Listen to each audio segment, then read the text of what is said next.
is that a distinction in the Bible? Are there people that simply haven't believed, Right. and then the will of ignorance, I guess? Now, I made a statement earlier about those that believe a lie that are mentioned in 2 Thessalonians and will go damned, will not be saved during the time of the Great Tribulation. And it says, they receive not the love of the truth that they might be saved. So it's a deliberate rejection.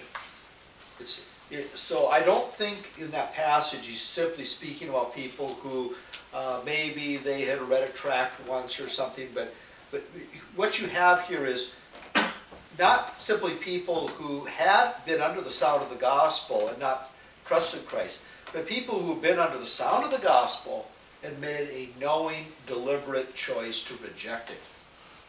And that's the danger that I think is the thought there in 2 Thessalonians. But that would be along with what you're saying, Ben, about being opposed to believing. Not just that they don't believe, but they're opposed to it. I've used the word confirmed.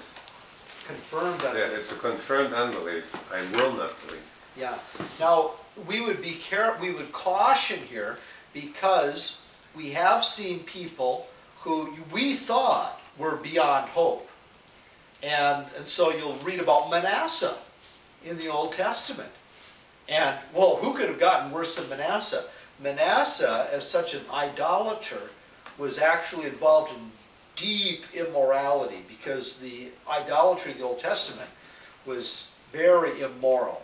And he was promoting it. He was a promoter. But God humbled him when he was in prison, and he was genuinely converted. So people can go a long ways in a career of sin, and yet God may save them. But here, what we have with Judas is an identifiable thing. I think in the cases that we mentioned, in the cases that the Bible points out, Cain, Balaam, Korah, Judas Iscariot, it's obvious. So are we holding prayer meetings for people like Joseph Smith, Judge Rutherford, Sun Myung Moon, Jim Jones, these people who were raised up in Christian backgrounds, attended evangelistic or evangelical Bible studies, and then deliberately turn against it and become enemies of it? Well, no. Why is it that we're not holding prayer meetings for people like Sun Myung Moon?